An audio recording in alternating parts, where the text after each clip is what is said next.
Hataw Balita ngayon.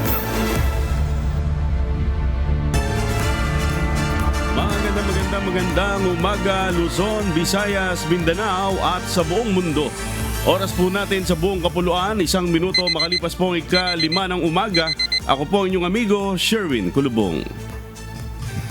Yes, it's a beautiful day. Good morning amigo, good morning sa ating mga kasambahay.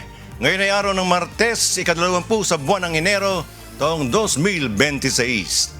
Tayo po ay sabayang napapakinggan sa Radyo La Verdad 1350 ang UNTV Radio. Ako po si Bert Cerudo.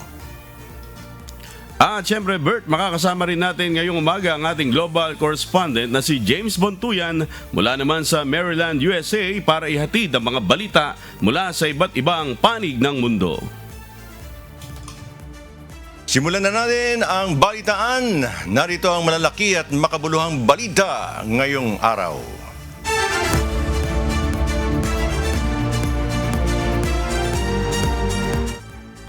Tuloy lamang sa pagtatrabaho si Pangulong Ferdinand Marcos Jr. sa gitna ng paghahain ng impeachment complaint laban sa kanya. Ayon sa Malacanang, hindi magiging hadlang sa mga serbisyo ng gobyerno ang reklamo sa Pangulo. Sinabi ngayon ni Palace Press Officer Undersecretary Claire Castro, kinikilala ng palasyo na ang mga ganitong hakbang ay bahagi ng demokratikong proseso na itinatadhana ng saligang batas. May sagot naman ang palasyo sa tanong kung kumpiyansa pa rin ba ang Pangulo na mayorya pa rin ng mga kongresista ay sumusuporta sa kanya. Ang Pangulo po ay naniniwala na ang mga mababatas natin ay gagamit ng kanilang pag-iisip, kanilang puso at sila ay naaayon sa batas at hindi para sa pansariling kapakanan lamang. Hataw Balita ngayon. Maghahain din ang Makabayan Black lawmakers ng kanilang impeachment complaint laban kay PBBM dahil sa sistematikong pandarambong sa pondo ng bayan, paglobos sa unprogrammed funds na ginamit umano sa maanumalyang proyektong kontrabaha at seryosong aligasyon ng kickbacks ng ilang Malacanang sa pamamagitan ng infrastructure projects. Kahapon inendorso ni House Deputy Minority Leader at Pusong Pinoy Party List Representative Jet Nisay ang kauna-unahang impeachment complaint laban kay PBBM. Sa loob ng 10 session days, dapat ma-include ng House Leader ang impeachment complaint. At sa loob ng 3 session days ay mai-refer na sa House Committee on Justice. Oras namang mai-refer sa House Justice Panel ang reklamong impeachment. Initiated na ito at wala nang iba pang impeachment complaint na pwedeng ihain laban sa presidente sa loob ng 1 taon. But no, I have no links with the president himself. I've never met either the president or the first lady. There's the accusation that, this is intended to trigger the 1-year ban, right? What does matter to me is that there's a need to hold the president accountable. The grounds are there, and I'm looking forward to an opportunity, an avenue through which to have all these grounds ventilated. Hataw Balita ngayon. Samantala, hindi mahaharang ng anak na si Ilocos Norte 1st District Representative Sandro Marcos ang reklamong impeachment laban sa amang si Pangulong Ferdinand Marcos Jr. Ito'y kahit ang nakababatang Marcos ang tagapanguna sa House Committee on Rules. Ayon kay Bukidnon 2nd District Representative Kit Flores, Vice Chairperson ng House Committee on Justice, kailangang sundin ang panuntunan ng Kamara kaugnay ng impeachment process. Araw ng Lunes, January 19 nang ihain ang kauna-unahang impeachment complaint laban kay PBBM dahil umano sa paglabag nito sa saligang batas, graft and corruption at pagtataksil sa tiwala ng publiko. I think there is no choice for him because it really says that it has to be referred to the Committee on Justice. So even if he is the majority leader and even if the impeachable officer that is complained of is his father, wala siyang magawa because ang procedure talaga is that after it is included in the order of business, then in 3 days it has to be referred to the Committee on Justice. Hataw Balita ngayon. Voluntaryong sumuko sa mga otoridad si dating Senator Bong Revilla Jr. kahapon. Kaugnay ito ng pagkakadawit niya sa issue ng anomalyang flood control projects. Sa Facebook post ni Revilla kagabi, nanindigan ito na wala siyang kasalanan kaugnay ng issue.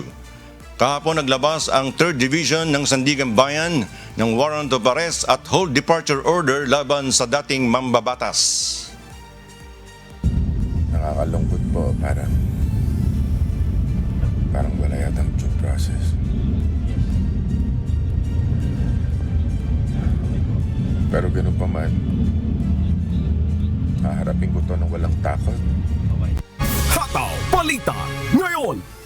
Kinumpirma ng Philippine National Police o PNP na sumuko sa PNP National Headquarters sa Camp Crame si dating Senator Bong Revilla Jr. kasama ang kanyang asawa at anak. Ayon sa PNP, isinilbi ng Criminal Investigation and Detection Group o CIDG ang warrant of arrest na inisyu laban sa kanya. Dumaan sa standard booking at documentation procedures ang dating mambabatas. Kasama na rito ang required na medical examination na nakaayon sa umiiral na rules and protocols. Hataw Balita ngayon.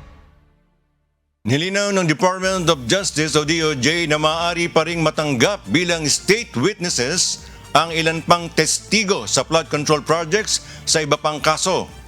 Muli ring nilinaw ng DOJ na hindi partikular na nakalagay sa probisyon ng batas ang restitution o pagsasauli ng pera. Pero maaari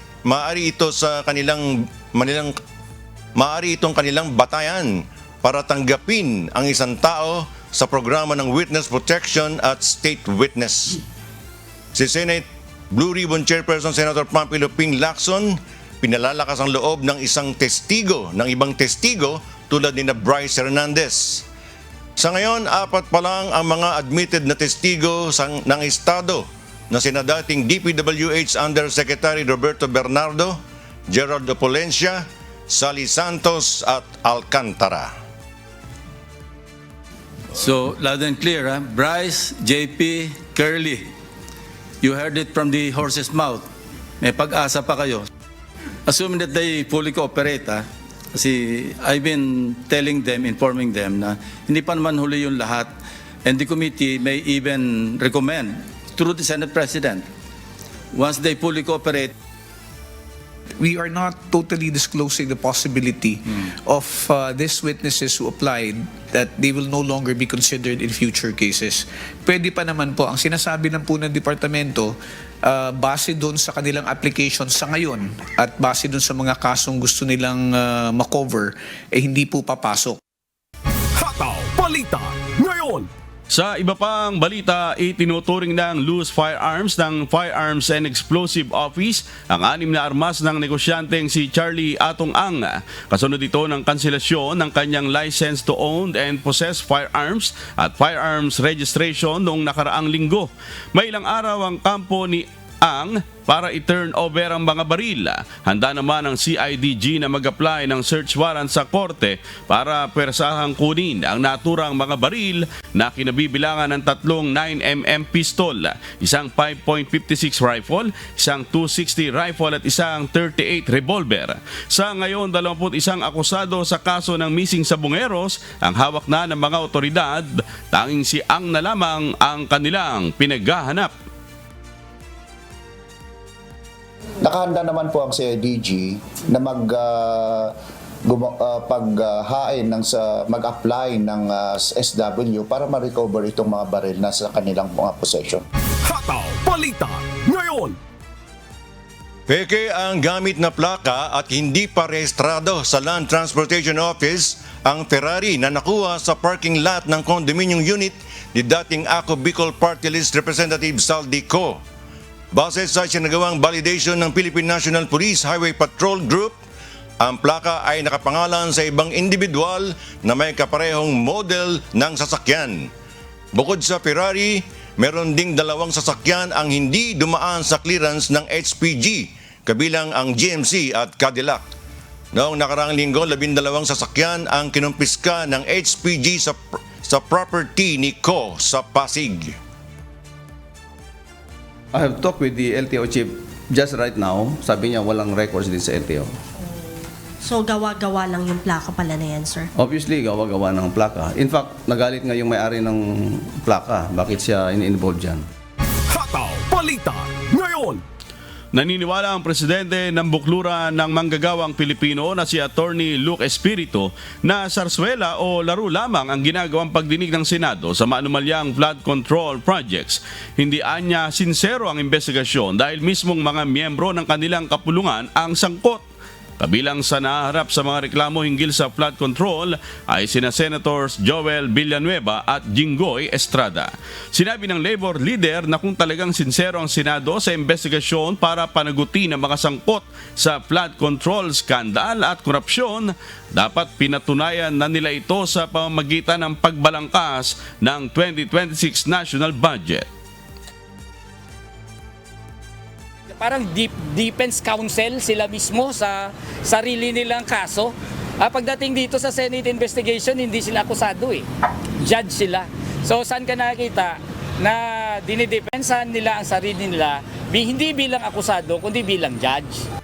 Hataw Balita ngayon. Prioridad ng Philippine Coast Guard na bantayan at protektahan ang bagong nadiskubring gas reserve sa silangan ng Malampaya Gas Field sa bahagi ng West Philippine Sea malapit sa Palawan. Dahil dito nag-utos ang pamunuan ng PCG na realign ang mga asset nito upang mas makatutok sa pagbabantay sa nasabing lugar. Kahapon inanunsyo ni Pangulong Ferdinand Marcos Jr. ang pagkakadiskubre ng bagong gas reserve pagkatapos ng ilang dekada. Itinuturing ito ng pamahalaan na major discovery kung saan tinatayang nasa 98 billion cubic feet ng natural gas o katumbas ng nasa 14 billion kilowatt hour ng kuryente ang makukuha sa isang taon. The commitment of Admiral Ronnie Gavan is that the Commandant of the Philippine Coast Guard is to deploy our 97-meter vessels and two 44-meter vessels and even our aircraft to ensure na ating mapapangalagaan at mapuprotektahan itong bagong tuklas na lugar kung saan meron itong deposito ng mataas na natural gas. Ibig sabihin, makakapag-supply ito ng kuryente sa mahigit 5.7 milyong kabahayan, 9,500 na gusali o halos 200,000 paaralan sa loob ng isang taon. This helps Malampaya's contribution and strengthens our domestic gas supply for many years to come. Patunay ito na sa responsableng pangangalaga sa kaligsasan at matibay na pagtutulungan ng gobyerno at pribadong sektor, makakamit natin ang mas maaasahang supply ng enerhiya para sa bawat Pilipino.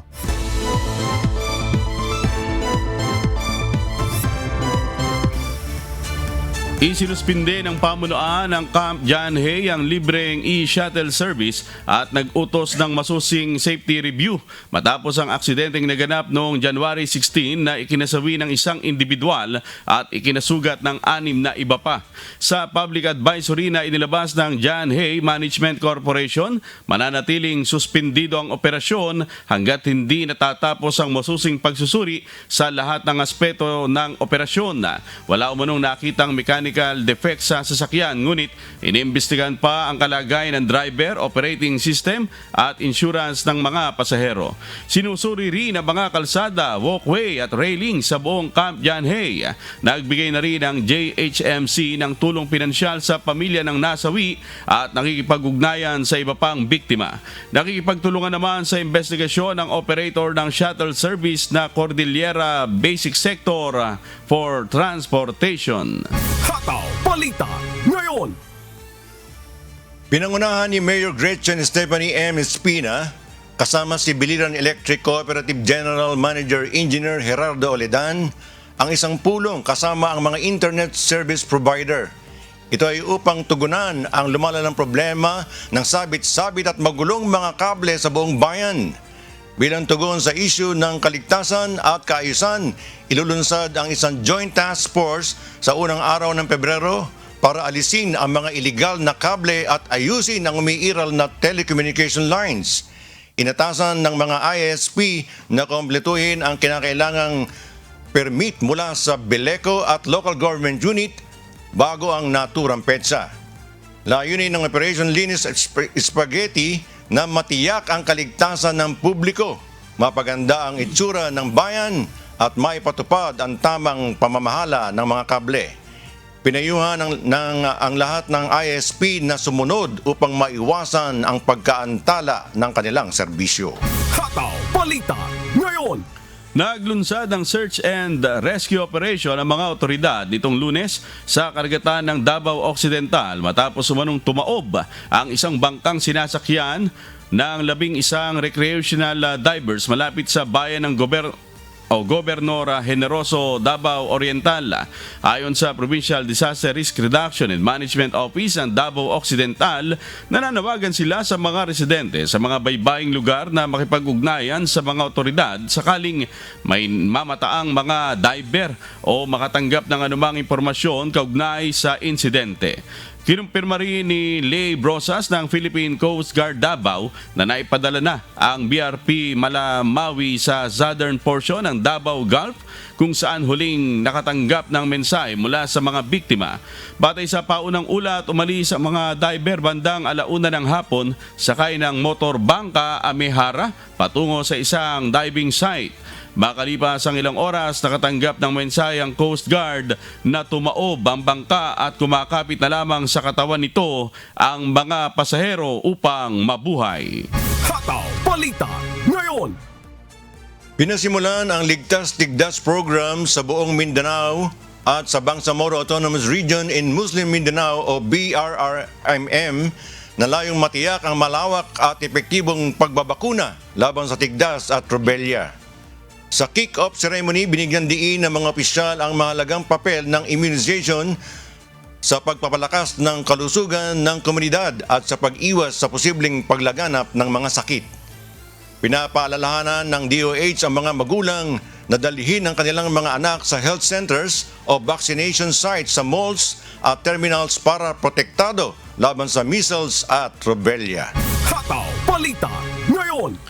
At para po sa mga balita sa iba't ibang panig ng mundo, narito ang ating global correspondent na si James Bontuyan mula naman sa Maryland, USA.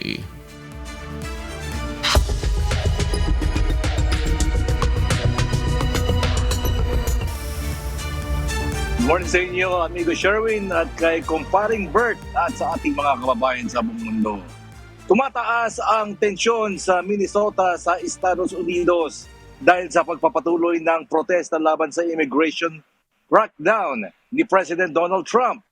Ito ang umahataw na balita ni Daryl Angeles. Panglimang major city ang Minneapolis sa Minnesota sa ipinangako ni US President Donald Trump na isa sa ilalim sa pinakamalaking deportation operation ng mga migranteng walang dokumento. Nilunsad ni Trump ang immigration crackdown na ito noong Disyembre ng nakalipas na taon matapos mabilanggo ang ilang Somalian bunsod umano ng malawakang fraud cases sa mga welfare program sa Minnesota. May halos 1,500 tropa ng militar ang nakahanda para mai-deploy sa Minnesota. Pinaalalahanan naman ng mga opisyal ng Minnesota ang mga protester na maging mahinahon at mapayapa, na tinugunan naman ng karamihan na nananatiling malayo sa kaguluhan. Sa kabila nito, may mga pagkakataon na mayroong nagaganap na karahasan at kinakailangang maghagis ng tear gas at pepper balls ang mga otoridad upang paalisin ang mga tao. Sa isang post sa social media, tinawag ni Trump ang mga protester na mga bayarang traitors, troublemakers and insurrectionists. Upang mas mapigilan ang mga kilos protesta laban sa kanyang immigration campaign, nagbabala si Trump na ipatutupad niya ang Insurrection Act, isang 19th century law na nagpapahintulot ng pagde-deploy ng mga active duty military personnel para sa mas mahigpit na law enforcement sa Amerika. Daryl Angeles, humahataw sa balita ngayon.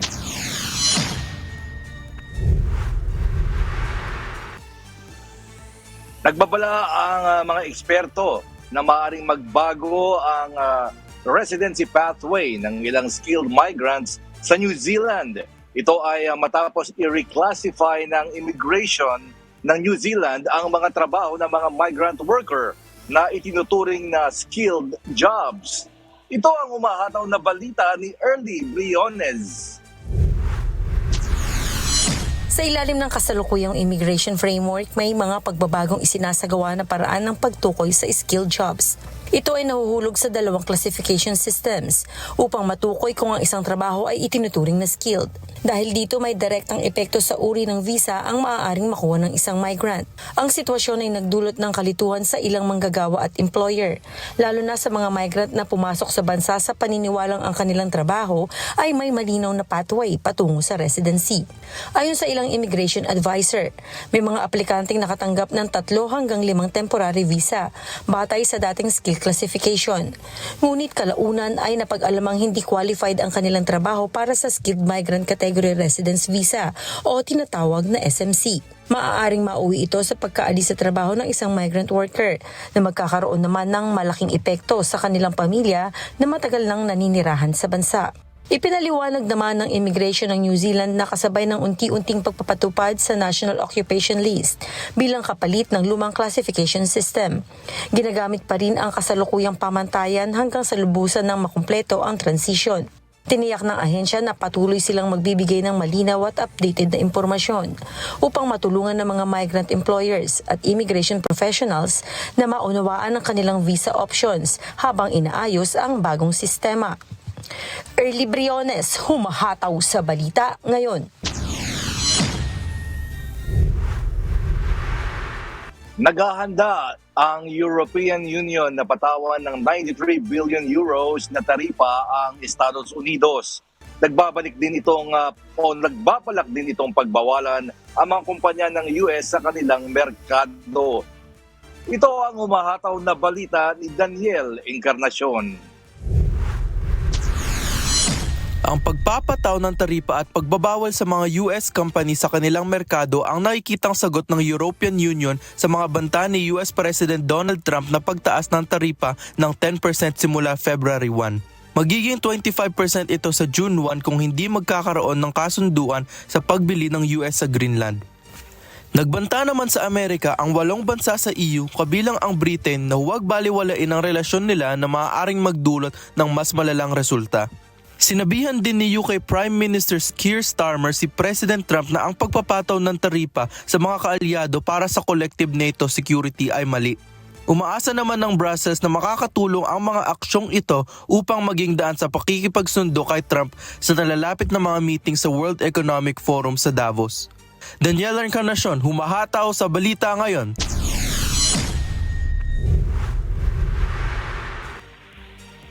Nasawi ang nasa 39 na tao habang nasugatan naman ang mahigit 120 iba pa nang madiskaril ang isang high-speed train at bumangga sa isa pang tren malapit sa Adamuz sa lalawigan ng Cordoba sa Spain nitong Linggo ng gabi. Ayon sa Civil Guard ng Espanya, ito ang pinakamalalang train crash sa bansa sa nakaraang dekada. Ito ang humahataw na balita ni Winlove Marquez.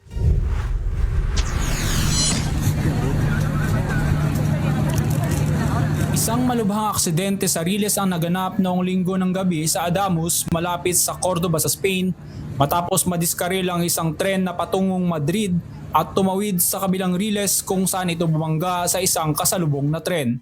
Ayon sa mga otoridad, humigit kumulang sa 400 na pasahero at kawani ang sakay ng 2 tren. Hindi naman bababa sa 122 katao ang ginamot ng mga emergency service habang 43 ang nananatiling nakakonfine sa ospital kabilang ang 4 na bata. Sa mga na-admit sa ospital, 12 matanda at 1 bata ang nasa intensive care unit. Ayon kay Spain Transport Secretary Oscar Puente, hindi pa pinal ang bilang ng mga nasawi at inilunsad na ang isang investigasyon na inaasahang aabutin ng hindi bababa sa 1 buwan. Naganap ang banggaan bandang alas 7:45 ng gabi, halos 1 oras matapos umalis ang tren mula sa Malaga patungong Madrid.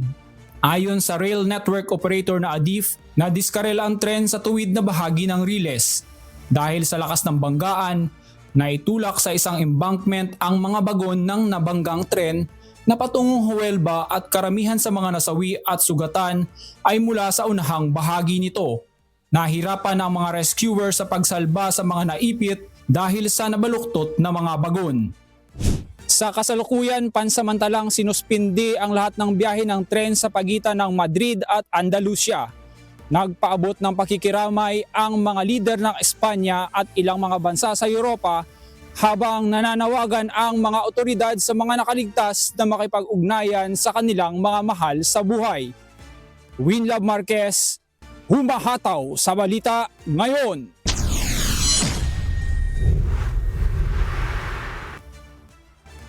Ipinahayag ni Canadian Prime Minister Mark Carney na kahit tinanggap niya ang imbitasyon ni US President Donald Trump na sumali sa Board of Peace upang subaybayan ang mga susunod na hakbang sa Gaza, hindi pa rin siya tiyak sa layunin ng $1 bilyong na bayad para sa pagiging miyembro.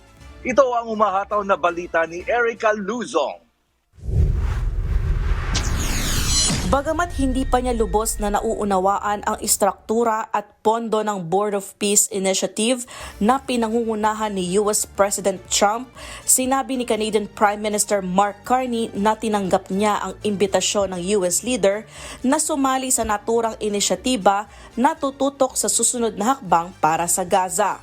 Ngunit nananatiling hindi malinaw kung para saan ang umano'y $1 billion permanent membership fee na kaakibat ng naturang konseho. Sa panayam sa Doha, Qatar nitong linggo, sinabi ni Carney na tinalakay sa kanya ni Trump ang ideya ilang linggo na ang nakalipas.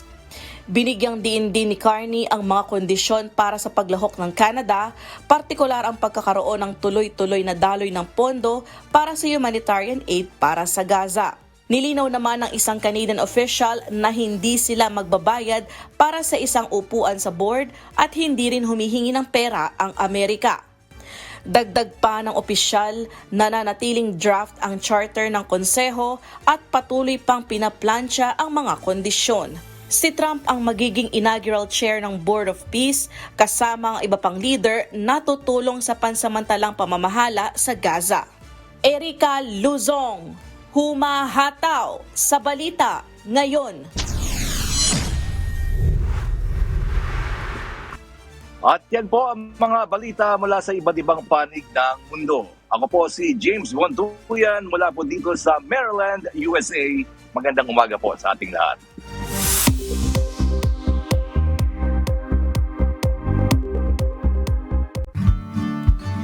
Alamin ang magiging lagay ng panahon sa iba't ibang bahagi ng bansa ngayong araw ng Martes. Panoorin po natin ang update mula sa Philippine Weather Bureau Pag-asa.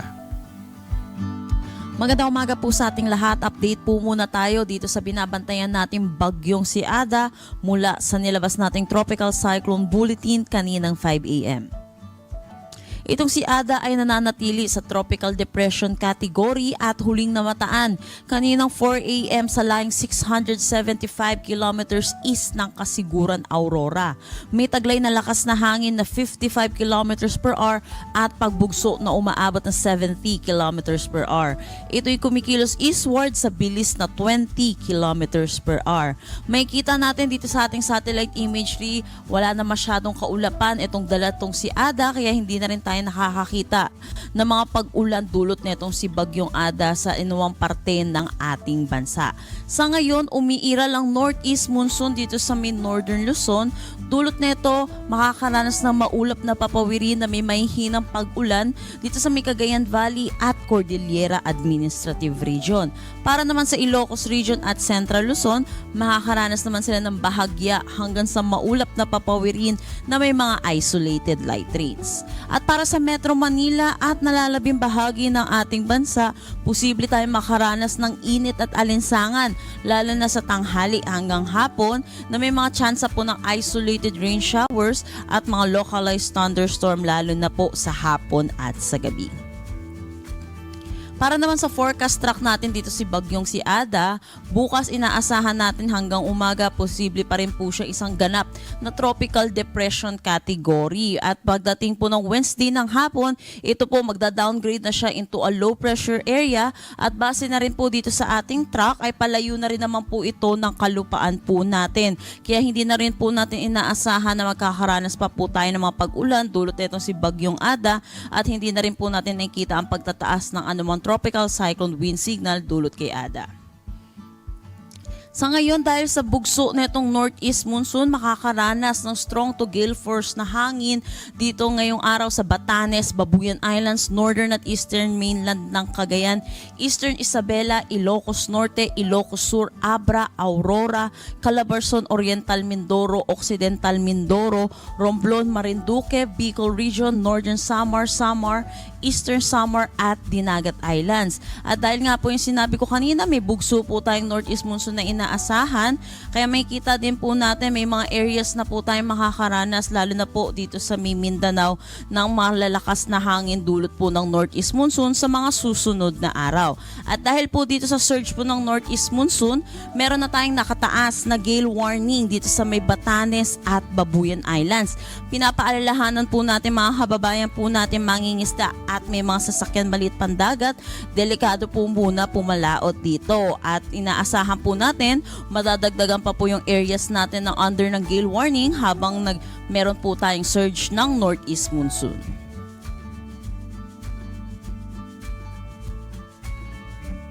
At napanood po natin ang update mula kay Pag-asa Weather Specialist Chenel Dominguez. Tandaan, sa bawat araw na ating nasisilayan, tayo magpasalamat sa Diyos na may lalang.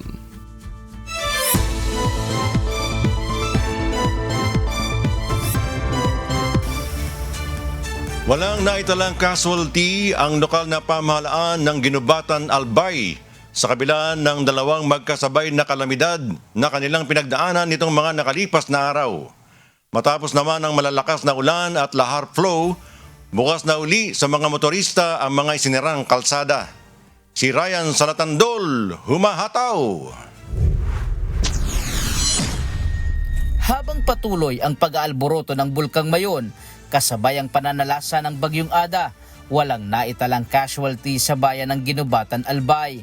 Ayon sa mga opisyal ng bayan, malaking bagay ang maagang pagpapalikas ng LGU sa mga residente sa loob ng 7 to 8 kilometer extended danger zone ng bulkan.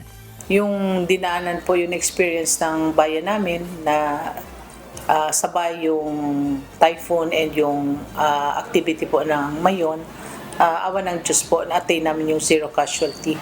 And syempre po, with the help po yun ng mga barangay officials, yung tulong-tulong po na ma-disseminate yung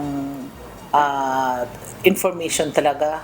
Tapos on time na yung pagpa-evacuate. Actually, in-implement namin yung preemptive evacuation para talagang, kumbaga, dumating man yung kalakasan ng ulan, ng bagyo, nasa evacuation centers na yung mga constituents natin.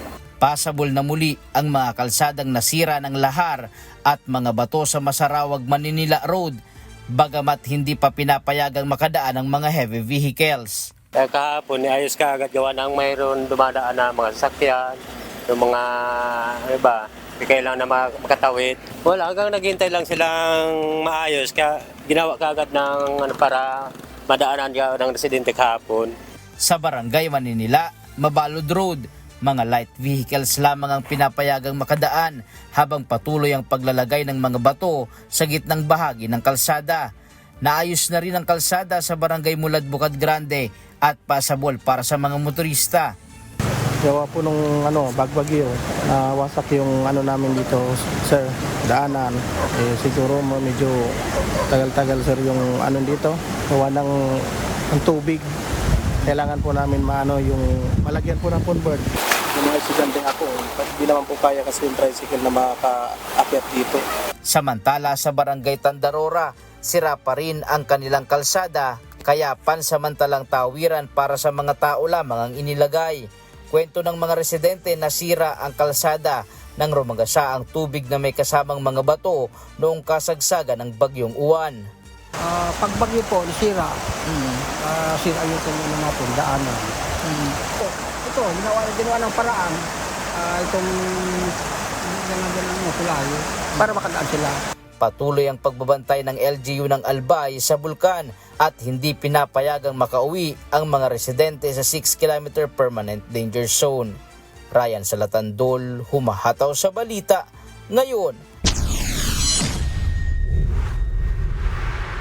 Naranasan sa bayan ng Legazpi City at Daraga Albay ang ashfall kagabi Mga residente nag-uumpisa ng magsuot ng face mask, samantala nagbabala ang lokal na pamahalaan sa pinsalang maidudulot nito sa ating mga kababayan sa Albay. Mula sa Legazpi City, Albay, may humahataw na balita si Ryan Salatandol live. Magandang umaga, Ryan. Tuloy-tuloy pa ba ang nararanasang pag-ulan ng abo dyan sa Albay ngayon? Yes, amigo, magandang umaga. Sa ngayon ay hindi natin nararanasan itong pag-ulan ng abo dito sa may parte ng Legazpi City. Kagabi lamang ito naranasan. Ang dahilan nito ay dahil sa paiba-iba din ang direksyon ng hangin dito sa Albay ngayon. At amigo, tuloy-tuloy din ang nakikita natin na banaag dito sa Bulkang Mayon at itong mga bato na nahuhulog mula dito sa bunganga, itong lava flow at ang pyroclastic density current na tuloy-tuloy na bumabagsak mula sa bunganga hanggang sa dalisdis nitong Bulkang Mayon. Amigo, kasabay ng mataas na aktibidad ng Bulkang Mayon kahapon, nakararanas din ng ashfall ang mga barangay na sakop ng bayan ng Legazpi City at Daraga Albay kagabi. Sa video kuha sa barangay Mataanag, Legazpi City, makikita ang pag-ulan ng abo sa kanilang lugar. Bakas din sa mga sasakyan ang kapal ng abo na bumabagsak na nagmumula sa Bulkang Mayon. Akala namin pala, ano ba tawag doon? Umaambon, pero abo pala yon. Nung hinawakan ko yung sasakyan, makapal yung abo. Kaya di kami natutulog kasi nakakatakot. Kaya nakaredy yung sasakyan. Agarang nagsuot ng face mask ang mga residente sa Legazpi upang maiwasan ang posibleng sakit na dulot ng abo. Marami sa kanila ang nagulat nang malaman na abo pala ang bumagsak at hindi lang simpleng ulan. Upang mabigyan ng proteksyon ang kanilang mga kababayan, namigay ng face mask ang mga barangay pulis sa barangay Mataanag. Bibigay po kami ng face mask sa mga tao, sa mga motor, nagmumotor, parang safe lamang sinda. Kaya nananaw kami si face mask, grabing abog sa bago. Naglabas naman ang Albay Public Safety and Emergency Management Office o APSEMO ng Ashfall Health Advisory dahil sa panganib na dulot ng abo mula sa Bulkang Mayon. Ayon sa advisory, maaaring magdulot ng abo ang abo ng iritasyon sa ilong, lalamunan at mata. Maaari itong magdulot ng pag-ubo at hirap sa paghinga kapag direktang nalanghap. Posible rin ang pangangati sa balat. Maaari din itong pagmulan ng aksidente sa kalsada at pagguho ng mga bubong dahil sa naiipong abo. Payo ng mga otoridad, iwasan munang paglabas at manatili sa loob ng bahay para maiwasan ang direktang exposure sa ashfall. Magsara ng mga pinto at bintana upang mapigilan ang pagpasok ng abo. Magsuot ng face mask at goggles kapag kinakailangang lumabas. At kung lilinisin naman, basain muna ito bago alisin. Alisin ang mga abo sa bubong upang hindi maipon at sundin ang abiso ng lokal na pamahalaan. Amigo, kahapon nga ay nakapagtala ng pinakamataas na sulfur dioxide flux count itong Bulkang Mayon. Umabot ito sa 4,000. Ito yung pinakamataas ayon sa PHIVOLCS simula noong 15 years hanggang ngayon. Kaya amigo, tuloy-tuloy din ang pamamaga nitong Bulkang Mayon, indikasyon ng maaaring posibleng pagsabog anumang oras nitong Bulkang Mayon. Yan muna ang latest live mula dito sa Legazpi City, Albay. Balik sa iyo, amigo. Diyan sa mataas na aktibidad na ipinapakita ngayon ng Bulkang Mayon na Ryan, di ba nagpauwi na ng mga residente mula doon sa 7 to 8 kilometer? Yes, amigo, pinauwi na ang ating mga kababayan mula dito sa 7 to 8 kilometer extended danger zone ng Bulkang Mayon at ito naman, amigo, ay babalik sa mga evacuation center kung sakaling mag-escalate pa itong alert level ng Bulkang Mayon sa alert level 4. Amigo. Alright, maraming salamat Ryan Salatandol, nag-uulat ng live mula sa Legazpi City, Albay. Hataw Balita ngayon! Tinatayang mahigit 6,000 na ang bilang ng mga buhaya sa Southern Palawan, batay sa survey mula 2015 hanggang 2020. Ayon sa Crocodilus Porosus Philippines Incorporated o CPPI, posibleng mas malaki na ngayon ang populasyon ng mga ito. Halos 3,000 buhaya ang matatagpuan sa Bugsok Island, Balabac. Tinatayang 50% o abot sa 3,000 buhaya ay matatagpuan sa Bugsok Island sa bayan ng Balabac. Mula 2000 hanggang 2025, nakapagtala ang CPPI ng 64 human crocodile encounters sa Palawan. 23 ang nasawi habang 41 ang nakaligtas. Dahil dito ay giniit ng isang mambabatas sa Palawan ang pag-aaral ng economic value ng buhaya kabilang ang possible crocodile hunting at ecotourism. Hataw Balita Ngayon. Patuloy na isinusulong ng Rice Science Museum ng Philippine Rice Research Institute o PhilRice sa Science City of Muñoz, Nueva Ecija ang edukasyon sa agrikultura, lalo na sa larangan ng agham ng bigas. Layunin ng ahensya na mapaunlad ang kaalaman at mapalalim ang pag-unawa ng bawat individual, lalong-lalo na ng mga kabataan sa kahalagahan ng agham sa produksyon ng bigas. Si Danny Munar, humahataw. Batay sa pag-aaral, nasa 2.4 milyong magsasaka ang nasa bansa. Taon-taon patuloy na nababawasan ang kanilang bilang at patuloy pang tumatanda ang mga magsasaka na may average na edad na 56 hanggang 57 taong gulang. Bilang tugon sa hamong ito, sa tulong ng Rice Science Museum ng Philippine Rice Research Institute o PhilRice, patuloy na isinusulong ang edukasyon sa agrikultura para sa mga kabataan, magsasaka at iba pang stakeholders na bumibisita sa pasilidad. Ayon sa ahensya, ang museo ay nagsisilbing interactive learning venue na nagpapakita ng agham, kultura, kasaysayan at teknolohiya sa likod ng pagsasaka sa bansa. Nag-aalok doon ito ng mga pagkakataon sa pag-aaral at pagbabahagi ng siyentipikong kaalaman tungkol sa pagsasaka ng palay sa isang malikhain at interaktibong paraan. Para po sa mga farmers, no, ang kinikater po nating mga information sa kanila is yung mga technologies like palay check system and yung mga machineries po na pwede po nilang magamit para mas maging efficient ang kanilang farming.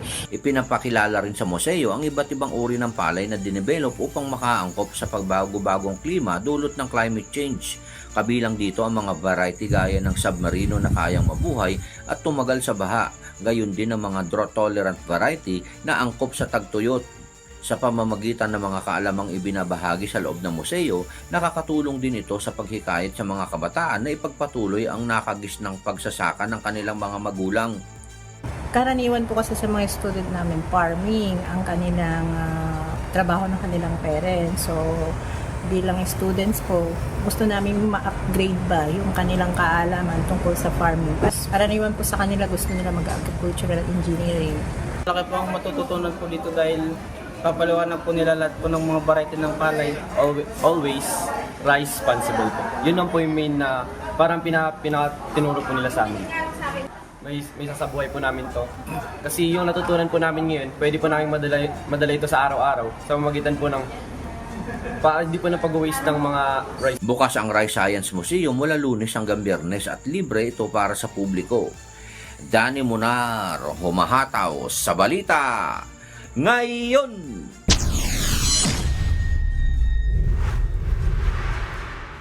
Binabati ko lang si Brad Hiner Aliparo. Patuloy po namin kayong inaanyayahan sa isinasagawang mass indoctrination ng MCGI. Day number 7 na po tayo. Mamayang alas 7 po ng gabi sa official MCGI social media accounts. Kabilang po ang MCGI channel, ang official YouTube channel ng Members Church of God International. Patuloy din po namin kayong inaanyayahan na makisa sa Global Prayer for Humanity tuwing Lunes hanggang Biyernes alas 9:30 ng gabi. Ito po ay nakastream ng live sa lahat ng MCGI social media accounts. Ang Global Prayer for Humanity ay bukas po sa lahat, anuman ang inyong relihiyon o lahi. Mga kasambahay, kung may mga istorya po kayong nais balikan sa Hataw Balita ngayon, pwede niyo po itong muling mapanood sa aming mga official social media account. Magtungo lamang po sa UNTV News and Rescue YouTube channel at i-click ang subscribe button.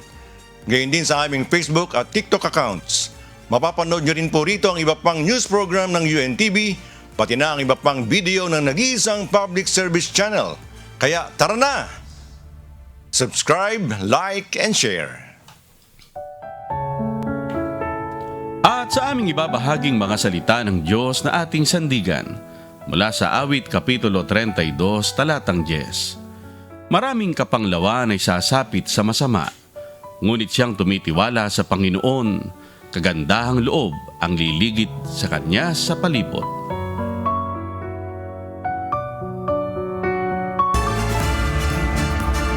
At yan po ang mga umahataw na balita ngayong umaga ng Martes, ika-20 sa buwan ng Enero 2026. Ako po inyong amigo, Sherwin Kulubong. Sa ngalan po ng lahat ng bumubuo ng UNTV News and Rescue, UNTV Radio La Verdad 1350 at ng ating mga correspondent mula sa Pilipinas at sa iba't ibang panig ng mundo, ako naman po si Bert Cerudo. At dito sa UNTV at UNTV Radio La Verdad 1350, Diyos ang aming sandigan, serbisyo publiko ang aming pinahahalagahan. Susunod na po ang Good Morning Kuya. Salamat po sa Diyos at magandang umaga.